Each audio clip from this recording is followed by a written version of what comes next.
हरियाणा की हर अपडेट के लिए बेल आइकन दबाएं और सब्सक्राइब करें STV हरियाणा न्यूज। नमस्कार, आप देख रहे हैं हरियाणा न्यूज और मैं हूं आपके साथ शुभेंदु सिंह। और सबसे पहले रुख कर रहे हैं इस वक्त की बड़ी खबर का।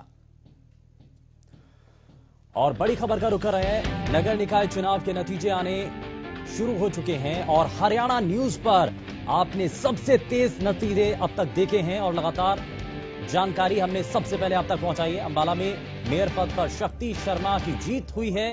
बीजेपी प्रत्याशी वंदना शर्मा को मात उन्होंने दी है और करारी शिकस्त यहां पर वंदना शर्मा को मिली। वहीं सोनीपत में मेयर पद पर कांग्रेस का कब्जा हुआ है। वहीं साथ ही साथ आपको बता दें कि कांग्रेस प्रत्याशी निखिल मदान की इस दौरान जीत हुई है। वहीं बीजेपी प्रत्याशी ललित बत्रा को इस दौरान उन्होंने हराया है और निखिल मदान को जीत इस दौरान मिली है। वहीं सिरसा में HLP समर्थित उम्मीदवार की जीत हुई है। निशा बजाज ने 422 वोटों से ये जीत दर्ज की है।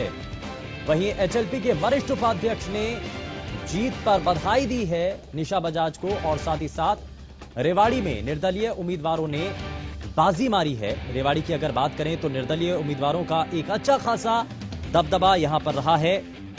और आपको बता दें कि जिस तरीके से उपलाना में भी देखने को मिला था, उपलाना के अंदर अलग अलग वार्डों में और खास करके चेयरमैन पद पर भी निर्दलीय उम्मीदवार का कब्जा रहा और सुशील साहू चेयरमैन पद यहां पर जीत चुके हैं। लेकिन उन्होंने इस दौरान बीजेपी और जेजेपी गठबंधन के जो कैंडिडेट रहे उनको उन्होंने हराया है, उनको उन्होंने शिकस्त दी है। तो ये अपने आप में बड़ी चीज है और निर्दलीय उम्मीदवार इस पूरे चुनाव के दौरान देखा गया कि बहुत हद तक हावी रहे हैं। उनकी भूमिका इस चुनाव के दौरान बहुत अहम रही है। सिरसा में HLP समर्थित उम्मीदवार की जीत हुई है और निशा बजाज को एक अच्छे खासे अंतर से उनको जीत मिली है। निशा बजाज ने 422 वोटों से जीत हासिल की है। वहीं आपको बता दें कि HLP के वरिष्ठ उपाध्यक्ष ने इस दौरान निशा बजाज की जीत पर उनको बधाई दी है। वहीं रेवाड़ी के अंदर निर्दलीय उम्मीदवारों की भूमिका अपने आप में बेहद खास रही। निर्दलीय उम्मीदवारों ने बाजी मारी है। वहीं नगर निकाय चुनाव के नतीजे लगातार सामने आ रहे हैं और उससे जुड़ी हर पल की जानकारी हम आप तक पहुंचा रहे हैं। ये पूरी आप ग्राफिक्स के जरिए टेली भी देख रहे हैं, जिसके जरिए हम हर तरीके से आपको तस्वीरें दिखा रहे हैं। पंचकुला, सोनीपत और अंबाला की अलग अलग वार्ड पर किसका कब्जा हुआ है वो हम आपको लगातार दिखा रहे हैं। कौन जीता है, कौन हारा है, वो भी बता रहे हैं। बीजेपी प्रत्याशी वंदना शर्मा को इस दौरान शिकस्त मिली है। ये स्पीच आप जो लगातार हम आपको जानकारी दे रहे हैं। सोनीपत में मेयर पद पर कांग्रेस का कब्जा हुआ है और यहां निखिल मदान की जीत हुई है। उन्होंने भारतीय जनता पार्टी के उम्मीदवार ललित बत्रा को हराया है। और सबसे इसमें महत्वपूर्ण बात यह भी है कि ये वो इलाका जो कि बॉर्डर से लगता हुआ इलाका जिसको माना जा सकता है, बहुत हद तक इसमें माना जा रहा था कि पहले से ही प्रभाव था, किसान आंदोलन का असर देखने को मिल रहा था और विपक्षी खेमा बार बार इस बात को जाहिर भी कर रहा था। लेकिन कितना इसका असर रहा है इस जीत के जरिए साफ हो चुका है। वहीं आपको यह भी बता दें कि शहरी इलाकों में एक अच्छी खासी पकड़ मानी जाती है भारतीय जनता पार्टी की और यह कहा जाता है कि यह शहरी इलाकों की पार्टी है। तो इस दौरान भारतीय जनता पार्टी की उन इलाकों के अंदर जीत जहां ग्रामीण इलाके हैं, कितना उसका असर रहा है, पहले के मुकाबले कितनी अचीवमेंट भारतीय जनता पार्टी इसको मानती है। और कांग्रेस पार्टी के लिए बड़ी चुनौती, क्योंकि इससे पहले भी हम जिक्र कर रहे थे कि कांग्रेस पार्टी पहली बार ऐसा हुआ है स्थानीय जो चुनाव हैं उसको पार्टी सिंबल पर हरियाणा के अंदर लड़ रही है। तो ये एक्सपेरिमेंट भी है कांग्रेस पार्टी के लिए, लेकिन ये एक्सपेरिमेंट कितना कामयाब कांग्रेस पार्टी के लिए रहा है यह अपने आप में बड़ी चीज है। लेकिन आपको दूसरी तरफ लगातार दिखा भी रहे हैं, बता रहे हैं सोनीपत की ये जानकारी जो कि सामने आ रही है। कांग्रेस पार्टी के जो उम्मीदवार हैं निखिल मदान, उन्होंने इस दौरान जीत हासिल की है और ललित बत्रा को उन्होंने हराया है। वहीं साथ ही साथ आपको बता दें अंबाला में भी जिस तरीके से अब स्थिति नजर आ रही थी, तो अंबाला में शक्ति रानी शर्मा इस दौरान जीत चुकी हैं और डॉक्टर वंदना शर्मा को, जो कि भारतीय जनता पार्टी से उम्मीदवार रही, उनको उन्होंने हराया है। और दो बड़ी पार्टियां, क्योंकि यहां पर भारतीय जनता पार्टी, कांग्रेस और साथ ही साथ हरियाणा जन चेतना पार्टी इस दौरान मुकाबले में थी। मुख्य मुकाबला इन तीन के बीच में था, लेकिन हरियाणा जन चेतना पार्टी की जो कैंडिडेट रही शक्ति रानी शर्मा, उन्होंने इस दौरान जीत हासिल की है और दो बड़ी पार्टियों को जनता ने इस दौरान नकारा है। क्या इसके संकेत हैं, जरा उन सभी चीजों पर, उन सभी पहलुओं पर हम बात करें। लेकिन ये तस्वीरें भी हम आपको दिखा रहे हैं, जश्न की तस्वीरें हैं। और जब अपने नेता को उन्होंने समर्थकों के द्वारा जब जीतते हुए देखा गया तो जश्न का माहौल और खुशी का वक्त भी है, क्योंकि जीत को लेकर के कार्यकर्ताओं के साथ और आम लोगों के साथ मिलकर के लगातार बीते कई दिनों तक कैंपेनिंग भी की गई थी, लोगों के बीच तक भी पहुंचे थे और समर्थकों में एक उत्साह है। देखिए आप तस्वीरें, आप चेहरे पर खुशी है और अब ये कोशिश भी थी कि जनता के पास तक पहुंच करके अपने मुद्दों को बताया जा सके। स्थानीय स्तर का चुनाव है, लेकिन बड़े बड़े मुद्दे भी इस दौरान हावी रहे हैं और इन मुद्दों को लेकर के जनता ने कौन कौन सी ऐसी चीजें रही हैं जिसको प्रमुखता से रखा है, जिनको आधार मान करके उन्होंने वोटिंग की है, आप ये सभी चीजें भी लगातार हम ग्राउंड जीरो से आप तक पहुंचाने की कोशिश कर रहे हैं।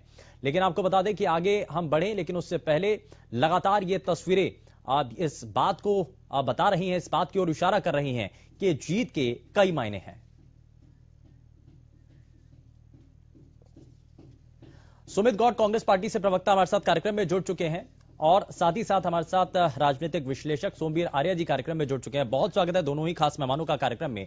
लेकिन मैं जरा सबसे पहले सुमित गौड़ जी, सबसे पहले रिएक्शन आपसे ही लेना चाह रहा हूं।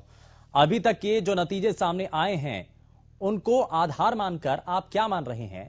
कांग्रेस पार्टी के लिए आज का दिन कितना अच्छा रहा है, कितना मंगल रहा है और कितना अमंगल? शुभेंदु जी, निश्चित रूप से आज का दिन कांग्रेस पार्टी के लिए बहुत ही मंगलमय रहा है और आगे का समय भी कांग्रेस पार्टी के लिए मंगलमय रहेगा, चाहे देश की बात करें चाहे प्रदेश की बात करें। अब हम चुनावी नतीजों पे हम आते हैं। देखिए, ये बड़े ही मतलब एक विडंबना है बीजेपी को, वाकई में बैठ के उनको विश्लेषण करना पड़ेगा कि केंद्र में उनकी सरकार, हरियाणा में उनकी सरकार, तब भी बड़ौदा चुनाव वो हार गए, सोनीपत मेयर हार गए, अंबाला हम भी हारे, वो भी हारे और पंचकुला भी टक्कर दे रहे हैं। अभी नतीजे आने वाले थोड़ी देर में। और अगर हम पार्षदों की बात करें, वहां भी हम बीजेपी से कई जगहों पे आगे चल रहे हैं। तो शुभेंदु जी, साफ तौर पर कहना चाहता हूं कि लोगों ने दिखा दिया है कि एक बार लोगों का मन, रुझान फिर से कांग्रेस पार्टी की तरफ है, कांग्रेस पार्टी के नेताओं की तरफ है। और बीजेपी सरकार से आपने जो एक्सपेरिमेंट किया, मैं सुमित गौड़ जी आपसे ये जानना चाह रहा हूं, आपने जो एक्सपेरिमेंट किया इस बार जो है अपने पार्टी सिंबल पर, आपने ये पूरा स्थानीय स्तर का जो चुनाव है वो लड़ा है आपने। आपको लगता है कि जो आपने संभावनाएं इसको लेकर के जताई थी, आपकी जो उम्मीदें थी, उन उम्मीदों के आधार पर ये नतीजे रहे हैं? संतुष्ट हैं आप इससे? नहीं शुभेंदु जी, ऐसा है कि हम तो इसमें पंचकुला भी जीत मान के चल रहे थे अपनी, लगभग जो भी अभी काउंटिंग रहती है, जहां हम इतनी नेक टू नेक फाइट नहीं मान रहे थे। तो निश्चित रूप से अभी हम वेट करेंगे आकर नतीजे आने का। लेकिन बीजेपी जो बीजेपी ने ढोल पीट रखा था, पिछले 5 नगर निगम हम जीते, मेयर 5 हमारे बने हैं, तो इनको ये ध्यान रखना चाहिए कि उस समय भी कांग्रेस पार्टी ने ना सिंबल बांटा था, ना किसी को अपना आशीर्वाद दिया था। और वो मैं साफ तौर पर कह देना चाहता हूं कि वहां भी हमें सिंबल देना चाहिए था, लेकिन किसी कारणवश नहीं दिया।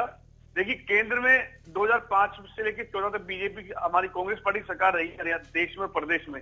हमने तब भी सिंबल पे कभी चुनाव नहीं कराए थे। इन चुनावों को, मेयर की बात करें, उनकी बात करें, हाँ। आपको लगता है कि ये फायदा हुआ है, फायदा मिला है पार्टी सिंबल पर चुनाव लड़ने का? बिल्कुल हुआ है। निश्चित रूप से कांग्रेस पार्टी का मूवमेंट और ज्यादा बन गया है पहले से। क्योंकि कई ऐसे हमारे कार्यकर्ता होते हैं जिन्हें टिकट नहीं मिल पाते, विधायक की या कोई पद नहीं मिल पाता, तो वो सब लोग इसमें, एक तो सब लोग जो जमीन से जुड़े हुए लोग हैं, प्लस कांग्रेस के निष्ठावान कार्यकर्ता, उन्हें टिकट दिया गया और उन्होंने अपनी जोर आजमाइश करी। तो निश्चित रूप से कांग्रेस पार्टी के लिए ने एक अच्छी शुरुआत करी है और जहां तक मेरा मानना है आगे भी शुरुआत जारी रहेगी और नतीजे इससे भी बेहतर आते जाएंगे। नहीं, लेकिन आप किस आधार पर कह रहे हैं सर? अंबाला में तो साफ है कि ना आपके हाथ आया, ना भारतीय जनता पार्टी के हाथ आई वो सीट। सोनीपत के अंदर आपको जरूर इसमें फायदा मिला है, लेकिन पंचकुला में तो बीजेपी के लगभग पास से ही ये सीट जा रही है। हालांकि पूरी तरीके से साफ नहीं हो पाया, लेकिन अगर ये पूरा साफ हो जाएगा, जिस ओर अभी तक इशारा मिल रहा है, जितने राउंड की अभी तक काउंटिंग हो चुकी है, उसके आधार पर तो यही है कि ये बीजेपी के पास है। तो आप कह रहे हैं कि सब कुछ कांग्रेस के पास ही आ गया है। और अगर आप उकलाना की बात करें, वहां पर आप स्थिति देख लीजिए, बाकी जगहों पर जी मुझे कहने में गुरेज नहीं है। हमारे हरे भरे हरियाणा का एक दुर्भाग्य रहा है कि इस बीजेपी सरकार ने 6 साल के शासनकाल में जाति और धर्मों पे हरियाणा प्रदेश को बुरी तरह बांट के रख दिया है। और हरियाणा में जो चुनाव होते हैं जाति और धर्मों का को भी उसमें आधार माना जाता है, जबकि हरियाणा एक प्रोग्रेसिव स्टेट रहा था कांग्रेस के टाइम में।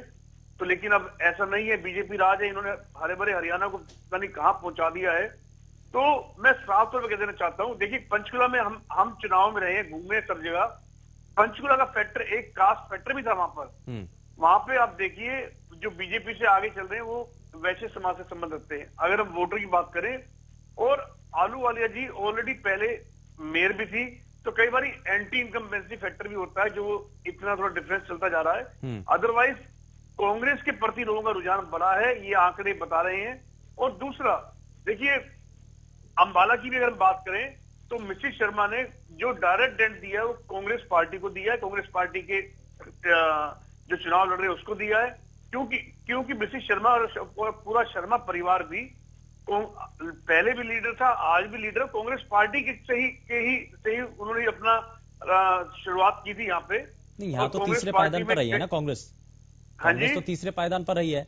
मीना अग्रवाल जो कह रहा हूँ ना, हाँ, वो मिसेस शर्मा ये का तो आप इस रेस में जो है 2 नंबर की जो रेस थी, बीजेपी को ना लग के, हाँ, मिसेस शर्मा का जो सारा डेंट कांग्रेस के प्रत्याशी को लगा, हाँ, बीजेपी को नहीं लगा इतना। हाँ, अगर वहां से कांग्रेस पार्टी से कोई, मतलब ये हम तो इसमें हम ये कह सकते हैं साफ तौर से कि ये मतलब ठीक है, इसमें आपको नुकसान मिला है, लेकिन इस नुकसान का आकलन भी फिलहाल किया जा रहा है। सुमित गौड़ जी कह रहे हैं नुकसान मिला है, लेकिन फिर भी हम अपनी जीत को आशान्वित हैं। आप आशान्वित हैं कि अभी और नतीजों में बदलाव हो सकता है, क्योंकि अभी हाँ ठीक है, अभी समय थोड़ा सा अभी पंचकुला में हो सकता है। ठीक है सोमवीर जी, कितनी तस्वीर अभी बदलने की संभावनाएं हैं? कांग्रेस पार्टी के प्रवक्ता तो अभी भी भरोसा लगाए बैठे हैं कि कुछ उनके पक्ष में भी होगा। सोनीपत की सीट तो हालांकि उनके फेवर में आई है, हम बात सोनीपत को लेकर के भी करेंगे, लेकिन अभी ओवरऑल बात कर रहे हैं।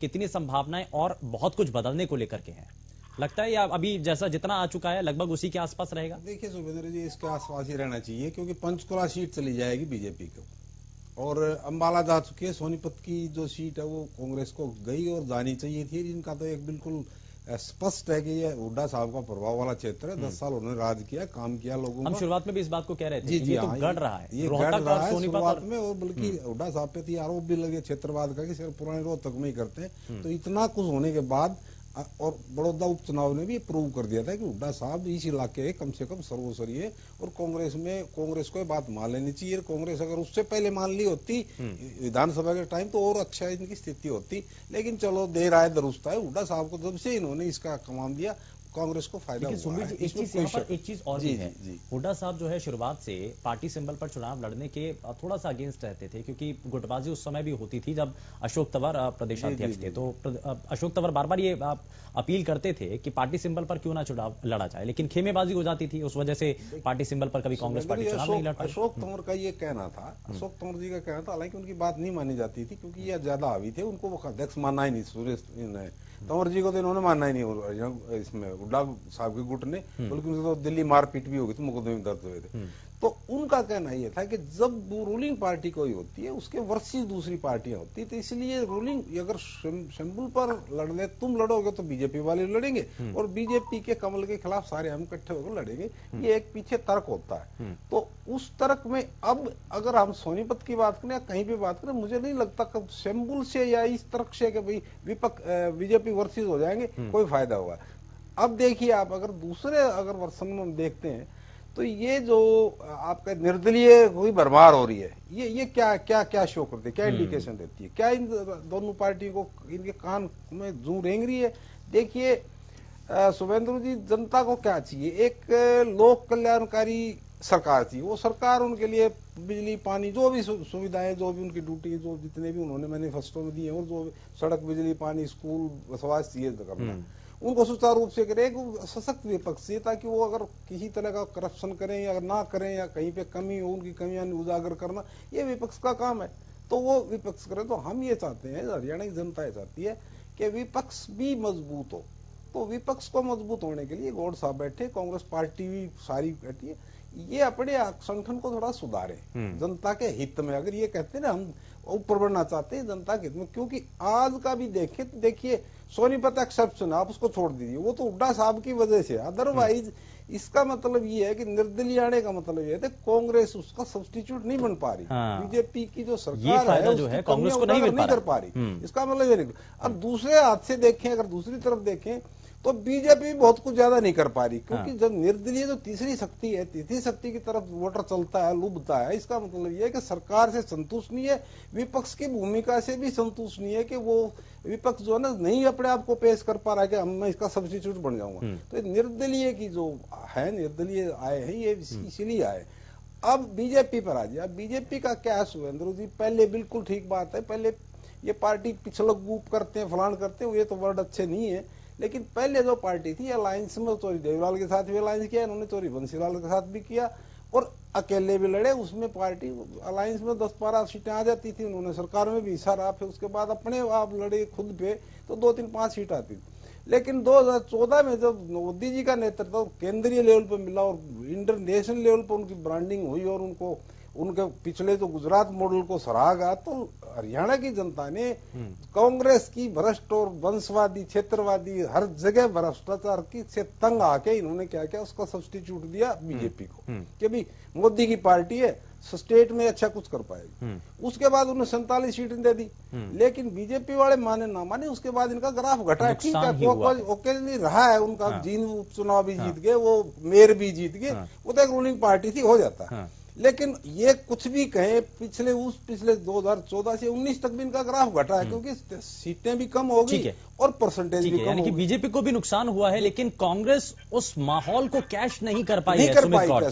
सुमित गौड़ जी, इस दौरान ये बड़ी चीज यहां पर है कि विकल्प के तौर पर कांग्रेस पार्टी को कभी उस नजरिए से जनता ने शायद देखा नहीं कि अगर बीजेपी के पास नहीं जा रहे हैं, वो बीजेपी को अगर वोट नहीं कर रहे हैं, तो कांग्रेस उनके पास ऑप्शन हो। उन्होंने तो निर्दलियों को चुन लिया। शिवेंद्र जी, आपको ये मैं बता देना चाहता हूँ, हमारे प्रवक्ता साथी जो बता रहे थे, जो निर्दलीय बने आए हैं इनमें से जैसे हम बात करें 2 अम्बाला से, 3 सोनीपत से, ये 5 तो कांग्रेस की टिकट मांग रहे थे। सर ये तो पहले वाली परिपाटी थी ना सर, पहले तो इंडिपेंडेंट होते थे, आप जब जीत जाते थे तो उसके बाद कह दिया जाता था कि चलिए जी हमारे समर्थित थे। लेकिन अब तो आप पार्टी सिंबल पर है ना, आप कैसे कह सकते हैं? देखिए, लेकिन मैं इतना कहना चाहता हूँ, आप कोई सा भी चुनाव उठा लें, अंबाला में हमने हर चुनाव में 50-65 का, चाहे मेयर का चुनाव हो, कांग्रेस पार्टी ने हर जगह नेक टू नेक फाइट दी है, टक्कर दी है अपोजिशन में रहते हुए। जबकि सारा इन्होंने धन बल सबका दुरुपयोग किया, इन्होंने दुरुपयोग किया। इन्होंने इनके पास सारे सरकारी तंत्र इनके पास से 61 चाहे सोनीपत में पी मुख्यमंत्री जी ने माननीय बीजेपी के हरियाणा सरकार के, 14 चाहे पंचकुला में पी, 40 चाहे इन्होंने अंबाला में पी। तो आप ये देखिए कि पसीने इनके कांग्रेस ने छुड़ा रखे हैं और आगे भी छुड़ा के रखेंगे। तो निश्चित रूप से सर ये तो स्ट्रेटेजी होती है, इसके लिए तो आप किसी राजनीतिक दल को नहीं रोक सकते हैं, वो चाहे चाय पिलाएं या खाना खिलाएं। कांग्रेस पार्टी को भी नहीं रोका था इस बारे के लिए। कांग्रेस पार्टी ने बड़ा अच्छा परफॉर्म किया, कुल मिला की बात ये शिवेंदु जी। और आगे भी जो ये चुनाव आते जाएंगे, कांग्रेस और अच्छे तरीके से चुनाव लड़ेगी। और मैं वाकई में जहां हम नहीं भी जीते हैं वहां भी, लेकिन जनता ने हमें जो अच्छी वोट दी, अच्छा हमें नेक टू नेक फाइट के लिए क्लियर किया है, उसके लिए उनका धन्यवाद व्यक्त करते हैं। ठीक है, लेकिन हम सोमवीर जी जरा इस पर आ रहे हैं कि इस चुनाव के अंदर शहरी क्षेत्रों की पार्टी जब बीजेपी को कहा जाता, तो अगर हम देखें तो अंबाला एक सीट उनसे छूट गई, क्योंकि सोनीपत के अंदर तो स्थितियां दूसरी थी, किसान आंदोलन का एक अच्छा खासा प्रभाव भी था। लेकिन अंबाला में क्या हुआ? क्या कैंडिडेट को लेकर के लगता है कि कुछ इश्यू रहा, या कैंपेनिंग उतना सही तरीके से नहीं हो पाई, या फिर जो एचजेपी के जो उम्मीदवार रहे हैं वो जनता से ज्यादा जुड़े हुए थे, या उनकी जनता के अंदर पैठ ज्यादा थी? क्योंकि स्थानीय स्तर का चुनाव है तो उसमें तो यही ज्यादा प्रमुखता के साथ देखा जाता है। देखिए, ये बात बिल्कुल शुभेंदु जी आपके, मैं 100% आपके साथ हूँ। तो ये जो स्थानीय जो नेता था, वो जिस पार्टी के जिनकी वो जीत रही है, अभी जीत चुकी हैं, उनका अपना एक पर्सनल व्यक्तिगत प्रभाव होता है और उनके वर्कर होते हैं, वो डोर टू डोर जाके वो कन्विंस करते हैं। एक एक वोटर टू वोटर होते हैं, वो उन लोगों से जुड़े होते हैं, वो पिछले 4-5 या 10 सालों से मेहनत किए होते हैं। और ये जो स्थानीय निकाय है, इसमें बहुत ज्यादा मुद्दे, बड़े मुद्दे काम नहीं करते। ये पर इंडिविजुअल देखते हैं कि फलां कैंडिडेट है, फलां का घर 10 नंबर गली में या 20 गलियों को उद्धार करेगा, ये बस अड्डे से उतर के निकलते हैं, देखते हैं। तो आपने देखा है जैसे ये जितने भी निर्दलीय उम्मीदवार हैं, ये पॉपुलर हैं अपने उस इलाके में, किसी वजह से रहे होता है, तो उनके साथ कोई मुद्दा नहीं है। तो बम्बाला का सीट का ये रहा कि वही बात आती है कि बीजेपी अच्छा नहीं कर पा रही, इसलिए वो निर्दलीय उम्मीदवार है। अगर बीजेपी का देखिए, कैबिनेट के नंबर 2 मंत्री हैं विज साहब, और उनके पास कोई बजट की कमी नहीं है, उनको कोई प्लानिंग की कमी नहीं है, काम भी खूब किया है, करना चाहिए। लेकिन इसके बावजूद भी अगर वो सीट लूज कर रहे हैं, तो इसका मतलब ये कि जनता तक उनकी जो पॉलिसी है, जो जनता के जो उनके जो कल्याणकारी कार्य हैं, या जो भी उनका अच्छा वर्षन है, वो पेश नहीं हो पाया। और वो जो स्थानीय नेता थे, जो 24 आवर पब्लिक से जुड़े होते हैं, उन्होंने बाजी मार ली। इसका ये मतलब निकलता है। लेकिन कांग्रेस का जहां तक तीसरे नंबर पे, कांग्रेस की वही बात है, देखिए नहीं सशक्त हो पा रही, अपने आप को नहीं उठा पा रही इतना कि वो बीजेपी विश्वास दिला सके लोगों के कि हम बीजेपी से बेहतर है। जी। लेकिन इस दौरान एक चीज और भी है कि अपने आप को ऑप्शन क्यों नहीं बना पा रही है इस बार। जो जैसा कि सुमित गौड़ जी भी तुरंत ये दावा करने लगे कि वो कैंडिडेट तो हमारा ही समर्थित था, तो अब वो परिपाटी तो चलेगी नहीं, क्योंकि अब तो पार्टी सिंबल पर चुनाव लड़ा था। तो पहले तो अक्सर यही हुआ करता था कि अगर कोई जीत लेता था कोई सीट, तो उसको चाहे कोई भी दल हो, वो अपना बताने लगता था। तो अब तो वो परिपाटी खत्म हो गई है। और दूसरा सवाल मेरा सर ये भी है कि अब पार्टी सिंबल पर जब कांग्रेस पार्टी के चुनाव लड़ रही है, तो आपको नजर आता है कि फायदा हुआ इसमें या नुकसान के उसमें ही रही है कांग्रेस? ना फायदा है नुकसान है, लोगों ने इंडिविजुअल वोट दिए हैं। वही सोनीपत में फिर बात आती है, हुड्डा साहब की सीट है, कांग्रेस की मान सकते हैं, असेंबल उनका है, लेकिन हुड्डा साहब का प्रभाव रहा है, इसमें कोई बहस का विषय नहीं है। हुड्डा साहब का हल्का इलाका है, मैंने पहले ही बताया। दूसरी जो बात आप कह रहे हो, तो वो गोद लेने वाली के जो जीत गया उसको अपना ले लो। ये चेयरमैन का इलेक्शन इस तरह से करवाने से एक करप्शन बहुत बड़ा, क्योंकि आप भी कवर करते हो, हम भी अखबारों में पढ़ते हैं, देखते हैं कि ये उस पार्षद चेयरमैन बनने के 3 पार्षद उसने तोड़ लिए, उसने तोड़ लिए, कल पर बता रहा कि पैसे, धन, बल, हर चीजें चलती थी। भ्रष्टाचार को थोड़ा सा स्टॉप लगा है इसमें, ये कम से कम थोड़ा तो कुछ हुआ है। क्योंकि जो भ्रष्ट कर जो कम आएगा वो पैसे लेके उस तरफ जाता था, फिर वो जो चेयरमैन बनता था उसको वो पैसे रिकवर करने होते थे, सारे जनता के टैक्स से निकलते हैं। तो भ्रष्टाचार का थोड़ा सा कम हुआ है। देखिए ये जो सिस्टम बना है, इसके मैं प्रशंसा करता हूँ हरियाणा जनता की तरफ से। दूसरा जहां तक इनका सवाल है, वही बात टिकती आके कि निर्दलीय उम्मीदवार का जीतना का मतलब यही होता है कि वो अपने, जैसे ये देखिए रिवाड़ी में 17-18 जीतते हैं, ज्यादा भी जीत जाएंगे। उकलाना में चेयरमैन निर्दलीय बना है, बिल्कुल, और ठीक है ना। तो कहने का मतलब मेरा ये है कि वो लोग वहां से टच में होते हैं, लोगों को विश्वास दिलाते हैं, और वो लोग करते भी हैं, क्योंकि उनको अगली बार इलेक्शन लड़ना है। या फिर ये जो क्या है कि किसी भी किसी, अब जैसे ये निर्दलीय है, ये किसी पार्टी में जा सकते हैं, अगर जो चेयरमैन, तो वो क्या करते हैं, फिर वो चेयरमैन के साथ लग जाते हैं। जो भी होता है उसमें अपने हल्के के जनता को कोई बुरा नहीं है, गलत नहीं है, क्योंकि देखिए पावर में जो आदमी है उसके साथ रहोगे तो बजट मिलेगा, तो वो काम कर पाएगा। तो जनता की भलाई के लिए ही तो आपको बनाया है, तो जनता की भलाई के लिए अगर किसी पार्टी के साथ जुड़ता है तो उसमें कोई गलत भी नहीं है। यानी कि नुकसान तो इसमें कांग्रेस को ही होगा फिर? जी हाँ, क्योंकि सरकार में तो भारतीय जनता पार्टी है, तो हो सकता है कि सपोर्ट किया जाए। हाँ, देखिए ये प्राकृतिक है, कांग्रेस थी उस टाइम, कांग्रेस इनको नुकसान होता है, तो प्राकृतिक चीज है। जो पावर में आदमी बैठा है, जो पावर में पार्टी बैठी है, उसको तो देखिए बेनिफिट होता है। तो पहले कांग्रेस लेती रही है, अब बीजेपी लेती है। मान लो राजस्थान है, मध्य प्रदेश है, पंजाब, तो उस स्टेटों में कांग्रेस को मिलता है। तो पूरी पार्टी चलती आ रही है, हमारे लोकतंत्र की एक खासियत कह लीजिए। ठीक है सुमित गौड़ जी, मैं जरा ये सवाल पूछना चाह रहा हूँ कि 3 निगम, एक अभी आपके पास आई है, एक पर अभी संशय बना हुआ है, हालांकि उम्मीद थोड़ी सी कम है, लेकिन आप तो अभी भी उम्मीद रख रहे हैं। खैर, उम्मीदें सभी को रखनी भी चाहिए, लेकिन उसके बाद अगर नगर पालिका परिषद, तो कहां पर है कांग्रेस? क्योंकि एक निगम आप अभी तक अपने कब्जे में ले पाए हैं। देखिए, सोनीपत निगम हमने कब्जे में ले लिया। एक तो हम ये पहला चुनाव लड़ने जा रहे हैं। पिछले जो 5 निगम चुनाव में कांग्रेस पार्टी ने सिंबल नहीं बांटा। अब हम पहला चुनाव निगम के लड़ने गए हैं, और उसमें इससे पहले बड़ौदा भी जीते हैं, और इन 3 निगम के चुनावों में हम लोग मेयर सोनीपत जीत गए हैं। पंचकुला में हम लोग फाइट दे रहे हैं। यस, अंबाला हम हार चुके हैं 3 नंबर पे, तो निश्चित रूप से। लेकिन अगर आप वोट परसेंटेज देखें, अंबाला भी अच्छी वोट ली गई है, लेकिन कहीं जाति समीकरण होते हैं, कहीं कुछ होता है, कहीं हमें अपने नेताओं से नुकसान हो जाता है। कांग्रेस पार्टी ने, मेरा ये मानना है कि बहुत अच्छा परफॉर्म किया तीनों ही जगह। नहीं, इसको तो हम अगर जो सुंदीर आर्या जी विश्लेषण कर रहे थे सर, एक सीट जो सोनीपत की थी वो तो भूपेंद्र सिंह हुड्डा का गढ़ था, चलिए वो इस वजह से निकल गई, लेकिन बाकी 2 सीट कांग्रेस अपने बलबूते नहीं निकाल पाई। देखिए, भूपेंद्र सिंह हुड्डा भी तो अपनी कांग्रेस पार्टी के नेता हैं और कांग्रेस पार्टी के ही बैनर तले वो सक्रिय हैं, काम कर रहे हैं। और सोनीपत सीट जो जीती है निखिल मदान जी ने, वो कांग्रेस पार्टी के प्रत्याशी है और कांग्रेस पार्टी के प्रत्याशी के तौर पर जीते हैं। अगर वहां से कोई निर्दलीय जीतता, वहां पे सिंबल नहीं बटे होते तो मैं मान लेता। अगर निखिल जी की बात हम करें तो इंडिपेंडेंट सीट चुनाव जीतते। निश्चित रूप से कांग्रेस पार्टी का प्रत्याशी सोनीपत से जीता है। अच्छा सुमित जी, इस पूरे इलेक्शन के दौरान आपको क्या लगता है कौन सा ऐसा विषय था, कौन सा ऐसा मुद्दा था जो बहुत हावी रहा? क्योंकि स्थानीय स्तर का चुनाव था, स्थानीय मुद्दे थे, लेकिन कहा जाता था कि किसान आंदोलन का एक बहुत ज्यादा प्रभाव रहा है। सोनीपत सीट पर तो चलिए हम मान सकते हैं कि एक तो गढ़ भी है, दूसरा किसान आंदोलन का असर भी होगा, क्योंकि दिल्ली हरियाणा से लगता हुआ वो इलाका था जहां पर वोटिंग हो रही थी और दूसरी तरफ वहां पर किसान भी आंदोलन कर रहे थे। तो चलिए हम ये मान भी रहे हैं कि वहां पर इसका असर होगा, लेकिन बाकी जगहों पर क्या असर, कौन कौन से मुद्दे? शिवेंदु जी, ये जो कांग्रेस पार्टी को सभी जगहों पे जो अच्छा रिस्पॉन्स मिला है, उसका सीधा 2 कारण है उसके। एक तो लोग अब एक बार फिर से 2005 से 2014 का केंद्र की प्रदेश की कांग्रेस पार्टी की सरकार को याद करने लगी है, उसकी नीतियों को और उस समय के किए हुए विकास कार्यों को।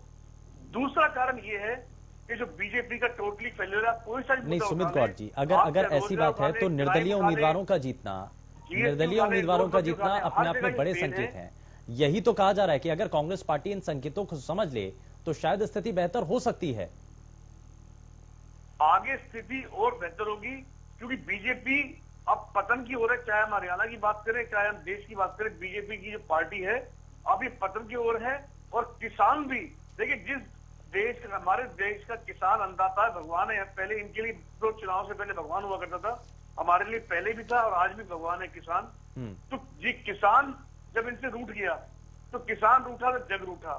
किसान इनसे रूठ चुका, निश्चित रूप से उसका, यानी कि आप ये कह रहे हैं कि इस पूरे इलेक्शन के दौरान, स्थानीय चुनाव के दौरान ये किसान आंदोलन बहुत हद तक प्रभावशाली रहा है, आपके कहने का मतलब ये है? नहीं, बहुत प्रभावशाली हम नहीं कह सकते। ये कई सारे फैक्टर्स मिल जुड़े हैं जो कांग्रेस को अच्छा बूस्ट मिला है, उसमें से किसान आंदोलन भी एक है। आज आप कोई सा भी वर्ग उठा लें, चाहे गैस टीचर उठा लें, पीटीआई उठा लें, डॉक्टर्स उठा लें, सरकारी कर्मचारी उठा लें, नगर निगम के सर नियुक्तियों को लेकर के सवाल तो फिर बीजेपी के प्रवक्ता अगर होते तो वो आपके ऊपर ही उठा देते। वो कहते कि नियुक्तियां तो आपके समय हुई थी और इसीलिए आज टीचर भटक रहे हैं। जितने धरने प्रदर्शन शिवेंदु जी, जितने प्रोटेस्ट इस बीजेपी के 6 साल के कार्यकाल में हुए, इतने कांग्रेस के 40 साल में नहीं हुए। और माफ करना शिवेंदु जी, यानी कि आप ये मान रहे हैं, आप ये कह रहे हैं कि आपके समय में भी भ्रष्टाचार हुआ है, आप ये स्वीकार रहे हैं? या तो कोई आंदोलन काफी बड़ा हुआ था। नहीं, आप यानी कि ये तो स्वीकार रहे हैं ना कि पहले के मुकाबले अब ज्यादा हुए हैं, लेकिन पहले भी हुए थे। हाँ, पहले हुए थे ना के बराबर। मैं कह रहा हूँ, सच्चाई कहने में गुरेज नहीं है, लेकिन शिवेंद्र जी 2 बातें बोलूंगा।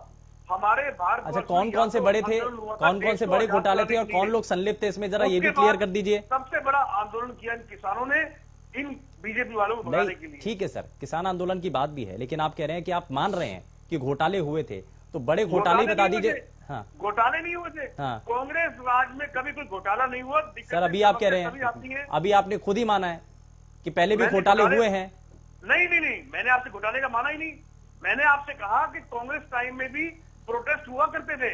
मैं फिर कह रहा हूँ, चलिए एक नहीं हुआ, विकास कार्य हुए हैं। हाँ, तो जनता भी देख रही है सर, आपने क्या कहा है। कुछ नहीं कर सकते। हाँ, प्रोटेस्ट हुए थे। चलिए ठीक है सर, ठीक है, सीमाएं तो टूट चुकी है लोगों के।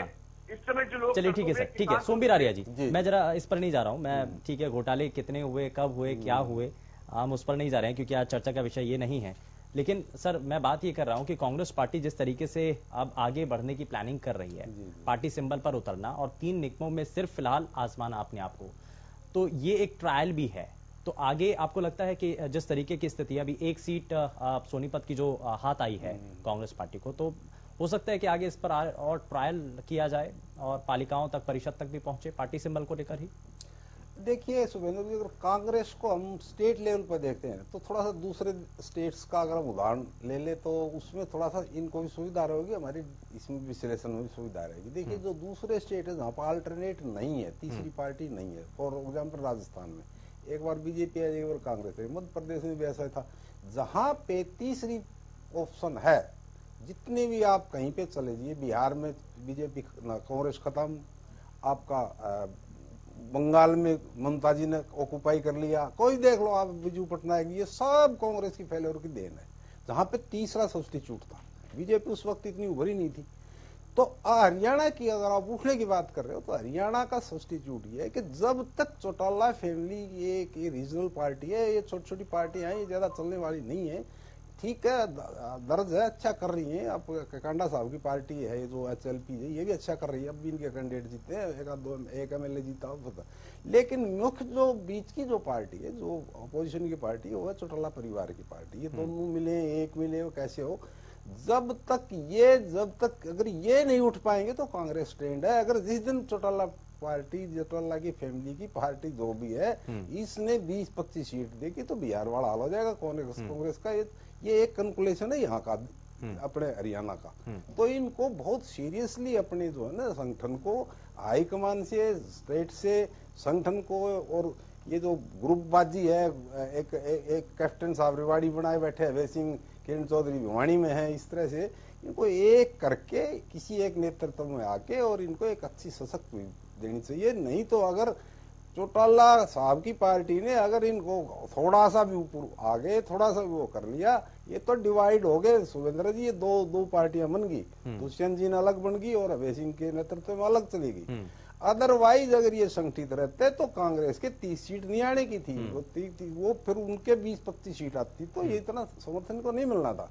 तो ये शुक्र इस बात की मनाए कांग्रेस के, चौटाला फैमिली डिवाइड होगी और चौटाला फैमिली का विश्वास मत नहीं हो पा रहा है, उसके बावजूद भी विश्वास नहीं कर रही जनता, कम कर रही है, बट कम कर रही है। जिस दिन उसने एक अपोजिशन की मुख्य भूमिका निभा दी, जिस दिन वो बीजेपी नीचे आ गई, तो अगर वो ऊपर चलेगा तो आपको फिर मुश्किल हो जाएगी। और आप समझ लीजिए, आप सशक्त विपक्ष देने की पोजीशन में आज है, और एक अच्छा संगठन और अच्छी मेहनत करे, अच्छा विपक्ष की भूमिका करे, सकारात्मक भूमिका है उससे। और देखिए केंद्रीय नेतृत्व का शुभेंद्र जी बहुत रोल होता है। हमारे हरियाणा में बीजेपी कहां से आई? केंद्रीय नेतृत्व से आई। पिछली बार थोड़ी सी डाउन हुई 2014 में।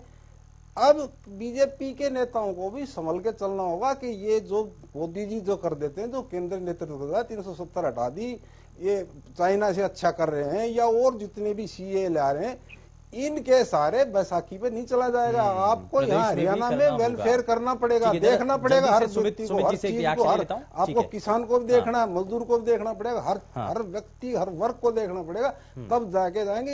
ये इस बात के लिए मैं इनको अपील करता हूँ कि आप भी समझ लीजिए, ये मोदी जी की बैसाखियों में नहीं जनता विश्वास करेगी। ये समझने का मौका है, जैसा जैसा आपने माहौल बनाया, और आप बार बार उस इलेक्शन के दौरान भी ये कहते रहे कि इस आंदोलन का बहुत असर रहेगा, भारतीय जनता पार्टी तो बहुत पीछे रह जाएगी, लेकिन उतना जितना आपने सोचा था शायद उतना आप पीछे नहीं कर पाए हैं। शुभेंद्र जी, बात ठीक है आपकी कि हम तो तीनों में ही जीत मान के चल रहे थे, लेकिन कई बार समीकरण बन जाते हैं। और बीजेपी ये भी ना भूलें इनके प्रवक्ता, साथी प्रवक्ता, कि बीजेपी अकेले चुनाव नहीं। सोमवीर आर्य जी राजनीतिक विश्लेषक हैं जो विश्लेषण कर रहे हैं। सर, प्रवक्ता भारतीय जनता पार्टी से फिलहाल हमारे साथ कार्यक्रम में नहीं है, और हम कोशिश कर रहे हैं कि जल्दी से जल्दी उनको जोड़ेंगे कार्यक्रम में। बताइए सुमित जी। ये बीजेपी और जेजेपी ने मिलकर चुनाव लड़ा है, पहली बात तो। एक तो दो पार्टियां बनाम एक पार्टी, यानी कि हमारी कांग्रेस पार्टी। तो और ये भी वो कि ये सत्ता में, केंद्र में भी और प्रदेश में भी, तो इन लोगों को इतनी जगह जाना पड़ गया, 61 चाय पीनी पड़ गई माननीय मुख्यमंत्री जी को। तो देखिए, मैं साफ कह रहा हूं, फिर कह रहा हूं कि कांग्रेस पार्टी ने बड़ा अच्छा परफॉर्म किया है, और आगे भी हम अच्छा परफॉर्म करेंगे। हमारे पुराने किए हुए कार्य लोग याद कर। अच्छा, मैं एक चीज और पूछना चाह रहा हूं सुमित गौड़ जी, आप सिर्फ निगम में आप कह रहे हैं कि आप पार्टी सिंबल पर लड़े, नगर पालिका और परिषद में मतलब कोई घबराहट थी, डर था कि एक्सपेरिमेंट है, शायद कामयाब होंगे नहीं होंगे? देखिए, उस बारे में मैं कुछ नहीं कह सकता, क्योंकि वो हमारे शीर्ष जो नेता हैं, हमारे जो उन्होंने एक छत के नीचे बैठ के फैसला लिया। कांग्रेस पार्टी में जो भी कोई फैसला होता है उस पर प्रभारी भी बैठते हैं, प्रदेश के सभी नेता भी बैठते हैं, तो वहां उन्होंने कुछ सोच के ही फैसला लिया होगा। तो ये उनका फैसला है, और जो फैसला पार्टी हम हाईकमान का है वो हम अपने साथ लेके चलते हैं, वो हम स्वीकार करते हैं। ठीक है, मैं जरा जल्दी से रिएक्शन लेता हूं सोमवीर जी कि इस पूरे दौरान इलेक्शन के दौरान हमने निर्दलीय उम्मीदवारों की भूमिका को देखा है। अब आने वाले समय में क्योंकि हम देख भी रहे हैं कि आज भी अगर गठबंधन में प्रदेश के अंदर सरकार चल रही है तो वो जो है जननायक जनता पार्टी के भरोसे पर चल रही है, तो यानी कि हरियाणा के अंदर खास करके अगर देखा जाए निर्दलीय कैंडिडेट और जो नई पार्टियां हैं वो एक बड़ी भूमिका निभा रही हैं। देखिए शुभेंदु जी, पहले तो बात तो मैं ये बताना चाहता हूं कि ये जो बीजेपी और जो जेजेपी का अलायंस है, अगर हम पिछला एक्सपेरिमेंट देखें तो इसको पब्लिक ने बहुत ज्यादा पसंद नहीं किया। बड़ौदा में देख लेते हैं, क्योंकि जो बीजेपी के जितने पिछली बार वोट आए थे उनसे कोई ज्यादा इजाफा जेजेपी की वजह से नहीं हुआ। और अभी जो ये इलेक्शन हो रहे हैं जो आपके निकाय के, इसमें भी वही की वही बात है कि बीजेपी अपना जेजेपी अपने वोट ट्रांसफर बीजेपी कैंडिडेट को नहीं करवा पा रही, इसीलिए इनकी हालत ये हुई। अदरवाइज सोनीपत तो चौरी देवलाल का गढ़ रहा है, जितना गढ़ उनका है इतना पहले उनका होता था, लेकिन आंशिक या 50% कुछ तो होना चाहिए इनका। अब ये पावर में भी है, इनकी यूनिट भी है, इनकी वहां पे संगठन भी है, लेकिन ये बीजेपी की कैंडिडेट की बहुत ज्यादा हेल्प नहीं कर पा रहे, ना ये बड़ौदा में कर पाए थे। अगर बड़ौदा कैलकुलेशन देखते तो वहीं थे इनके बीजेपी में वोट ट्रांसफर नहीं हो पाए थे, इनके टोटल वोट 70,000 होते तो वो 10-12,000 वोट ही ट्रांसफर कर पाए थे उसमें बड़ौदा में। तो यही हालत अब है। तो अब इनका आगे क्या होगा, कैसे होगा, ये तो अलग चीज है। कि सरकार चल रही है, दुष्यंत साहब कह रहे हैं कि 4 साल आराम से चलेगी, और सरकार चलनी भी चाहिए क्योंकि रोज रोज इलेक्शन बर्डन हो जाता उस पर, और जितनी भी योजनाएं वो ठप हो जाती हैं। तो ये तो जहां तक सरकार का सवाल है, अभी शुभेंद्र जी कोई खतरा नहीं है। चाहे आप इसको एक दूसरे का बैलेंस समझ लीजिए, उनको भी जरूरत है, उनको भी जरूरत है। और दूसरा बेनिफिट बीजेपी को मिल रहा है कि उनकी केंद्र में सरकार है, गवर्नर उनके बैठे हैं ऊपर से, तो ये होता है। कहने को तो प्रिंसिपली हम नहीं कह सकते कि केंद्र उनको वो करता है, सपोर्ट करता है, लेकिन डायरेक्ट इनडायरेक्ट एक बहुत बड़ा सहारा होता है, प्रेशर होता है ऊपर से। तो ये सरकार को, अभी हरियाणा सरकार को कोई खतरा नहीं, ना इन निकाय चुनाव से, और बहुत बड़ी दुर्गति हुई भी नहीं है बीजेपी की। देखिए सोनीपत तो है ही है, अंबाला की हार को जरूर इनको विश्लेषण करना पड़ेगा कि अंबाला क्यों हारे। अदरवाइज जितने भी जो नीचे मैं देख रहा था आपके चैनल थोड़ी देर पहले कि इसमें जो सेकंड नंबर है करीब करीब बीजेपी का। हालांकि ये कोई एक्सक्यूज नहीं है बीजेपी के लिए, कोई अच्छी बात नहीं है। इस बीच माफी के साथ रोकना चाहता हूँ, इस बीच पंचकुला से एक अहम खबर आज सामने आ रही है। बीजेपी को 17वें राउंड में 31,502 यहां पर वोट मिले हैं, और 17वें राउंड में बीजेपी 5,127 वोट से आगे चल रही है, और 17वां राउंड है और 17वें राउंड में बीजेपी आगे चल रही है। कांग्रेस को 17वें राउंड में जो अभी तक वोट मिले हैं वो लगातार हम आपको दिखा रहे हैं, बता रहे हैं, लेकिन ये जानकारी फिलहाल सामने है। 17वें राउंड में 31,502 वोट मिले हैं, और 7वें राउंड में बीजेपी 5,127 वोट से आगे चल रही है। कांग्रेस को 17वें राउंड में 26,375 वोट फिलहाल मिले हैं। पंचकुला की ये जानकारी, जहां पर 17वें राउंड को लेकर के ये अभी तक की जो तस्वीर है वो आपके सामने है। 31,502 वोट कुलभूषण गोयल को मिले हैं, और 26,375 वोट उपिंदर कौर आलूवालिया को मिले हैं।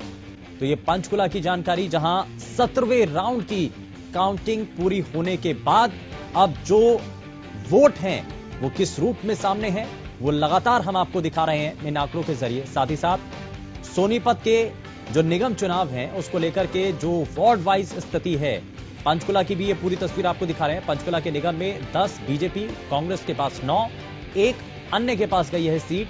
ये निगम की पूरी स्थिति है, अलग अलग वार्ड की स्थिति है, वार्ड वाइज हम आपको पूरा बता रहे हैं। तो पंचकुला में 10 सीट जो है बीजेपी के पास गई है, 9 कांग्रेस के पास है, एक अन्य के पास गई है। पंचकुला नगर निगम चुनाव के अंदर वार्ड की ये जानकारी। बात अंबाला की कर रहे हैं। अंबाला में वार्ड क्योंकि 20 वार्ड है, और साथ ही साथ उसको लेकर के भी हम आपको जानकारी बताएं, लेकिन सोनीपत की पूरी स्थिति साफ हो चुकी है। 10 बीजेपी के पास है, 9 कांग्रेस और एक अन्य के पास, यानी कि मेयर पद का जरूर सीट कांग्रेस पार्टी ने जीत ली है, लेकिन वार्ड वाइज अगर देखा जाए तो बीजेपी इसमें अभी भी बढ़त बनाए हुए है, यानी कि 10 सीट बीजेपी के पास है और कांग्रेस के पास 1 सीट है, एक अन्य के खाते में गई है। तो ये अभी तक की स्थिति है। लेकिन पंचकुला की जानकारी भी हम आपको दे रहे हैं। पंचकुला के अंदर मेयर पद के उम्मीदवारों को लेकर के जो टक्कर है वो इस वक्त चल रही है। और आपको बता दें कि 17वें राउंड की जो गिनती है वो पूरी हो चुकी है। 31,502 वोट कुलभूषण गोयल को मिले हैं, जबकि 26,375 वोट उपिंदर कौर आलूवालिया को मिले हैं। और अब जो बढ़त का अंतर है वो 5,127 वोटों का हो चुका है। और चलिए जरा आगे बढ़ते हैं और हमारे खास मेहमान इस वक्त कार्यक्रम में लगातार बने हुए हैं। मैं जरा जल्दी से आपसे रिएक्शन ले लेता हूं सोमवीर जी कि ये जो बढ़त है और साथ ही साथ हम सोनीपत की भी वार्ड वाइज जरा जानकारी जो दे रहे हैं। बेशक मेयर पद जो है कांग्रेस के पास चला गया हो, लेकिन वार्ड वाइज बीजेपी 10 सीटों पर है, कांग्रेस 9 सीटों पर है और 1 सीट अन्य के पास है। टोटल 20 वार्ड है, तो उसमें बीजेपी तो अभी भी बढ़त बनाए हुए हैं, बेशक मेयर पद चला गया। देखिए सुमेंद्र जी, वही मैं कह रहा हूं कि हुड्डा साहब का असर है, लेकिन इतना असर नहीं हुआ है कि बीजेपी को सब्स्टिट्यूट दे सके। इसीलिए ठीक है, मेयर में ये इलेक्शन है, इसमें ऊपर नीचे चलता है। लेकिन अगर हम वार्ड वाइज देखते हैं तो पॉपुलैरिटी वार्ड वाइज भी गिनी जाती है कई बार, अगर हम उसको देखें। बल्कि वोट ऑफ परसेंटेज, अगर परसेंटेज आप निकलेगी, देखना बराबरी मिलेंगी, कम नहीं मिलेंगी, या थोड़ी बहुत ऊपर नीचे मिलेगा परसेंटेज ऑफ वोट की। तो वही मैं कह रहा हूं कि कांग्रेस का इतना आधार है वहां पे। हुड्डा साहब ने 10 साल राज किया है, काम करवाए हैं, लोगों के पर्सनल जान पहचान है, बाई बर्थ वहां से हैं, पुराने लीडर हैं, इनके दादा तक जो है ना एक समाज सेवी और स्वतंत्रता सेनानी रहे हैं। उनके प्रभाव, इनका बेटा दीपेंद्र सिंह थोड़े से वोटों से मार्जिन से आ रहा है, राज्यसभा के मेंबर है ये लोग, इतने वो उनके बावजूद भी एक जो 2014 में ही बीजेपी का उत्थान मानता हूं मैं, तो पहले पार्टी थी, लेकिन जो एक 2014 5-6 साल पहले को प्रदेश की सेवा का मौका मिला, वो पार्टी अगर सोनीपत में इतना कर रही है तो उसके लिए बहुत कुछ है। तो वही मैं कहना चाह रहा हूं कि कांग्रेस जो है वो चेतना करे इस बात पे। यानी कि इसको ये माना जाए कांग्रेस के गढ़ में सेंधमारी है। देखो, सेंधमारी तो नहीं कह सकते, लेकिन काफी अच्छा किया है। जो हम सोचते थे और जो बिल्कुल जो सोचते थे, जो विश्लेषक थे, वो उन्होंने काफी अच्छा बना। दूसरा मैं ये कहना चाह रहा हूँ कि ठीक है, सोनीपत की सीट मेंबर पार्लियामेंट जो सर स्पीच, मैं माफी के साथ रोकता हूं एक बार फिर से स्पीच। एक और अहम खबर पंचकुला से, जहां वार्ड नंबर 5 से बीजेपी प्रत्याशी जय कौशिक की जीत हुई है। और पंचकुला से जानकारी, जहां जय कौशिक ने 713 वोटों से इस दौरान जीत दर्ज की है। और एक और जो वार्ड की जो स्थिति है वो साफ हुई है। कांग्रेस के प्रत्याशी नरेश रावल को उन्होंने शिकस्त दी है, उनको हराया है। पंचकुला वार्ड नंबर 5 जहां से बीजेपी प्रत्याशी जय कौशिक की जीत हुई है। तो ये अब सिलसिलेवार तरीके से जैसे जैसे समय आगे बढ़ रहा है वैसे वैसे स्थिति साफ होती चली जा रही है। जय कौशिक ने 713 वोटों से बढ़त बनाई और कांग्रेस के प्रत्याशी नरेश रावल को इस दौरान उन्होंने शिकस्त दी है, उन्होंने हराया है। और साथ ही साथ आपको ये बता रहे हैं पंचकुला की जानकारी, जहां वार्ड नंबर 5 से स्थिति अब साफ हो चुकी है और लगातार इसको लेकर के हम सबसे पहले जानकारी आप तक पहुंचा रहे हैं। सोनीपत का अगर हम पूरे तरीके से विश्लेषण करें, जिसके बारे में हम चर्चा भी कर रहे थे, कुल मिलाकर के 20 सीटें हैं वार्ड की और वार्ड में 10 सीटें भारतीय जनता पार्टी के पास पहुंची हैं, कांग्रेस 9 पर और 1 अन्य के पास। कुछ इसी तरीके से पंचकुला में भी देखने को मिल रहा है।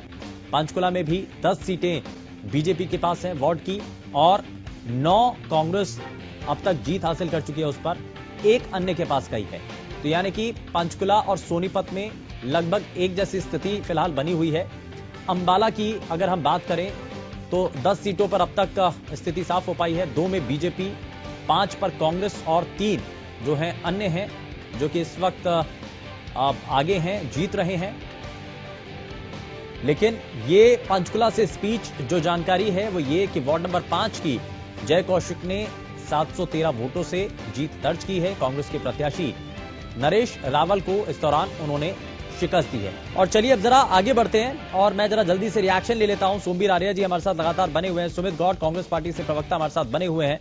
मैं जरा सोमवीर जी इसको लेकर के हलचल, क्योंकि हम इससे पहले बात कर रहे थे कि सोनीपत में जितना हम प्रभाव मान रहे थे। बेशक मेयर पद तो चला गया कांग्रेस पार्टी के पास, लेकिन वार्ड वाइज अगर देखें तो भारतीय जनता पार्टी उतनी ज्यादा कमजोर नजर नहीं आई जितना कांग्रेस बता रही है।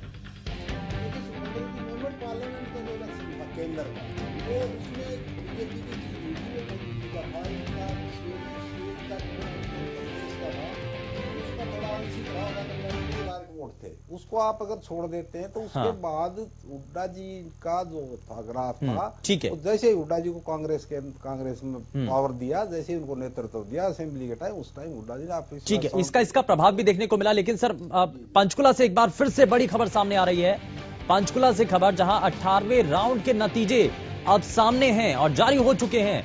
18वें राउंड में बीजेपी को 33,374 वोट मिले हैं और वहीं आपको बता दें कि 18वें राउंड में बीजेपी 5,219 वोट से आगे चल रही है।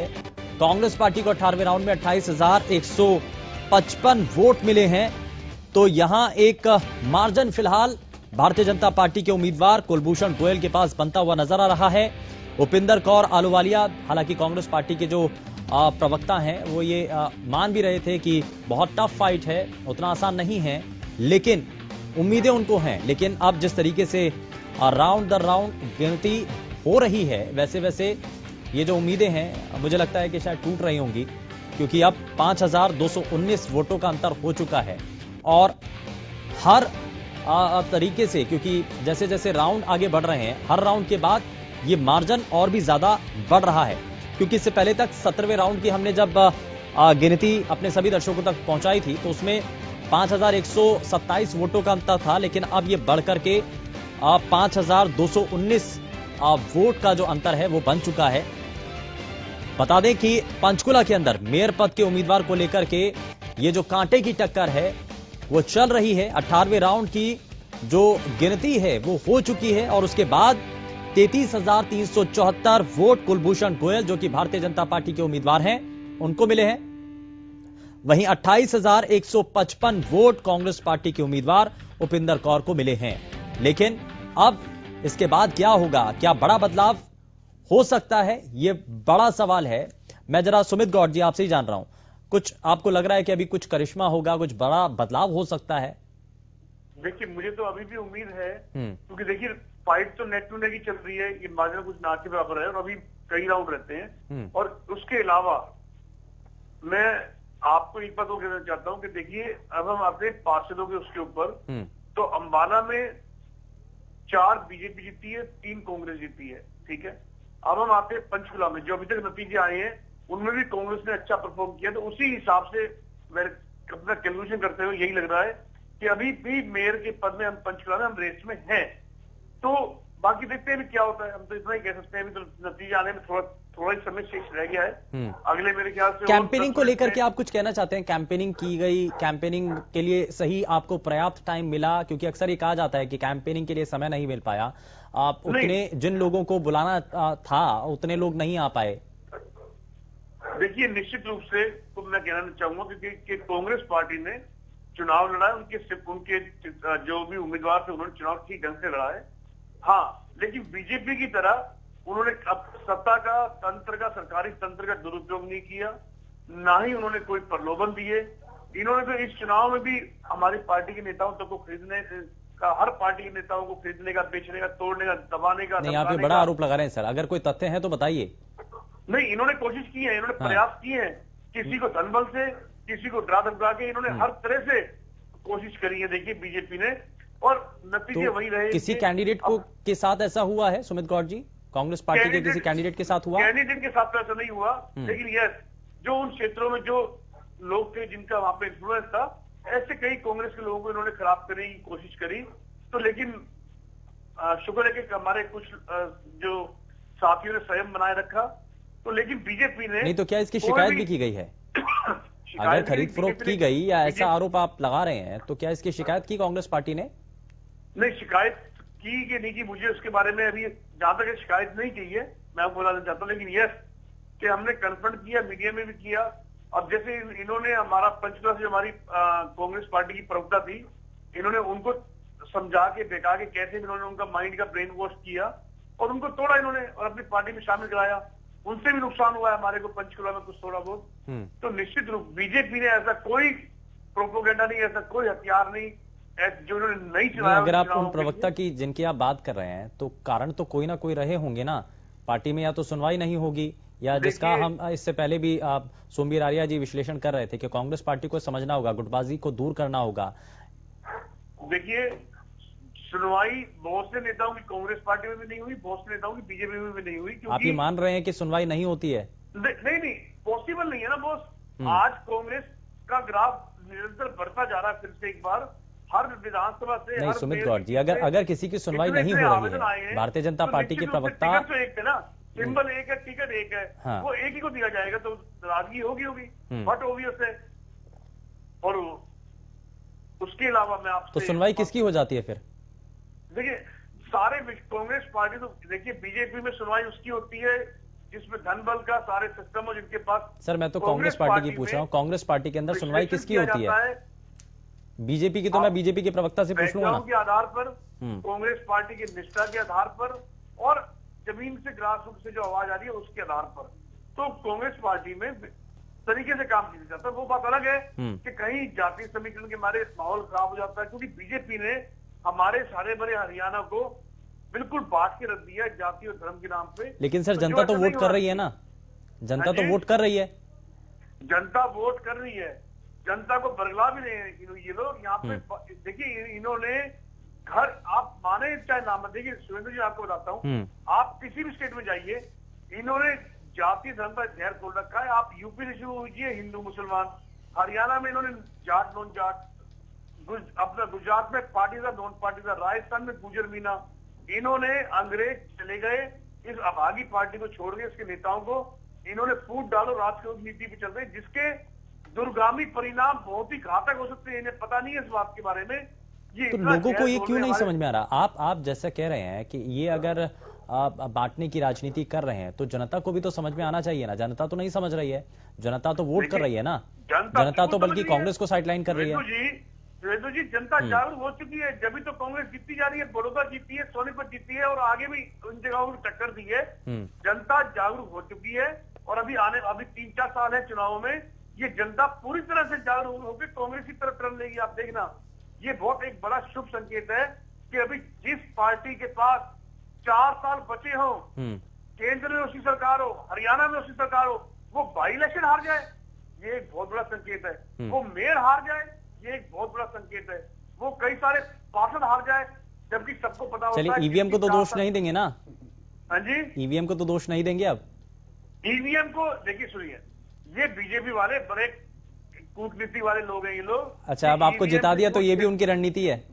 नहीं, ये ईवीएम से छेड़छाड़ जरूर करते हैं। जहां तक हमारा मानना है, ये ज्यादातर लोकसभा विधानसभा चुनाव में करते हैं, जो भी गड़बड़ी करते हैं इन लोगों के लिए। लेकिन अब जनता अपना मन बना चुकी, ईवीएम को कितना घुमा देंगे, 10 की घुमा देंगे, 1 की 10 कर देंगे, लेकिन जनता अब धीरे धीरे पूरी कांग्रेस पार्टी की तरफ हो रही है। आप कोई सा भी मुद्दा उठा लें, ठीक है, आप बेरोजगारी, क्राइम, महिलाओं, ईवीएम इस बार मुझे लगता है शायद बच गई, क्योंकि आप कमोवेश लगभग सभी के लिए बराबर है। निर्दलीय कहेंगे कि हमने अंबाला की सीट जीत ली है, कांग्रेस पार्टी कहेगी हमने सोनीपत की जीत ली है। हालांकि पंचकुला का भी रहता है, हालांकि इसमें लग रहा है अभी जितनी बढ़त है वो बीजेपी के पास जा सकती है। तो सभी खुश हैं यानी कि इस तरीके से, तो 3 सीट तीनों सबको बराबर। तो इस बार ईवीएम पर सवाल नहीं उठेगा। हाँ, और नहीं उठना चाहिए ना, पहले होता था। ये सारी पॉलिटिकल स्टंट है। देखिए तो पॉलिटिकल पार्टी बनती है, रजिस्टर्ड करवाती है, इलेक्शन लड़ती है, वो चैरिटी ट्रस्ट तो है नहीं कि बच्चों को पढ़ाएगी या गरीबों को देगी, अनाथ को खाना खिलाएगी। उनका काम है, उनका एक पर्पज है, उद्देश्य है कि वो पावर में आए, सत्ता में, सत्ता पाने के लिए वो करते हैं। कोई भी पार्टी हो, कोई कम कोई ज्यादा, जैसे गौड़ साहब अभी एलिगेशन लगा रहे थे बीजेपी पे कि ये धर्म पे बांटते हैं, जाति बांटते हैं, सारे ऐसे ही करते हैं। कोई भी पार्टी हो, चाहे आप कहीं पे इतिहास उठा के देख लीजिए देश का। कांग्रेस के ये प्रवक्ता जी, मैं बता दूं इनको, बहुत लंबे इतिहास में जाने की जरूरत नहीं। आप लोगों ने भी जब से आजादी मिली, पहले तो आपने देश आजाद करवाया, इस पर आपने खाया, उसके बाद आपने मुस्लिम, मोहम्मदन और दलित वर्ग को इकट्ठा करके कुछ हमारे में से निकाला, उससे आप करा। आप इतिहास देख लो, जिस दिन आपसे मुसलमान छिड़का उस दिन के बाद आप बिहार से निकल गए, यूपी से निकल गए। जिस दिन दलित छिड़का, कांशीराम जी ने आपके वोटों में सेंग लगाई, आप सारे निकल गए। तो ये चीजें सारी डिस्कस करने का बहुत लंबा टाइम है और कोई दूध का धोआ नहीं है। बीजेपी भी करती है, मैं बीजेपी को दूध का धोआ नहीं करता, लेकिन ये इस तरह के एलिगेशन लगाना एक पार्टी को, वो भी कांग्रेस, भ्रष्टाचार। अब ये नाराज होंगे, सही बात है, भ्रष्टाचार, नैतिकता, ये देश राष्ट्रवाद, ये चीजें इनके लिए कहाँ, ये ऐसा ही होता तो आज ये बीजेपी कहाँ आपत्ति। इन्होंने नहीं किया ऐसा कुछ, मैं ज्यादा क्रिटिसाइज नहीं करना चाहता, टॉपिक दूसरा है, दूसरे दिन करेंगे, लेकिन इन्होंने नहीं किया। बहुत बड़ा जो कई बड़ा डिफॉल्ट देखिए, 1984 में कितना बड़ा हादसा हुआ, 62 में चाइना को दे बैठे, 48 में पीओ के दे बैठे, 89 में वो वहां से बेचारे वो कश्मीरी पंडित थे उनको भगा दिया, ये मूक दर्शक देखते रहे। उसके बाद पावर में आए, उनके लिए कुछ नहीं किया। 1984 में देखिए कितना बुरा। तो ये चीजें हैं, ये मैं नहीं कहना चाहता इस वक्त। अभी हम इस मुद्दे पर हैं, तो इसका मुद्दा ये है कि मैं तो इनको खुद अपील कर रहा हूँ, आप सशक्त भूमिका निभाइए। आप अगर आपके संगठन को आप सकारात्मक, अगर पॉजिटिव पॉलिटिक्स करते हैं आप, तो अच्छी बात है, वो कीजिए, आप संघर्ष कीजिए, उनको उजागर कीजिए, गलतियों को, इनके भ्रष्टाचार को उजागर कीजिए। आपने तो कर लिए, बहुत किया आपने, कोई कमी नहीं छोड़ी, मेरे ख्याल वर्ल्ड का रिकॉर्ड है। लेकिन अब ये कर रहे हैं, कम से कम आपको तो पता कैसे होता है, आपने प्रैक्टिकल करके देख रखे, आप उनको चेक कीजिए भाई कैसे हो रहा है, तो उसको उठाइए। अब तो मीडिया इतना सशक्त है, सोशल मीडिया है, अब तो इतने मुद्दे, इतनी जगह, प्लेटफॉर्म हो गए कि आप 1 मिनट में सब कुछ कर सकते हो।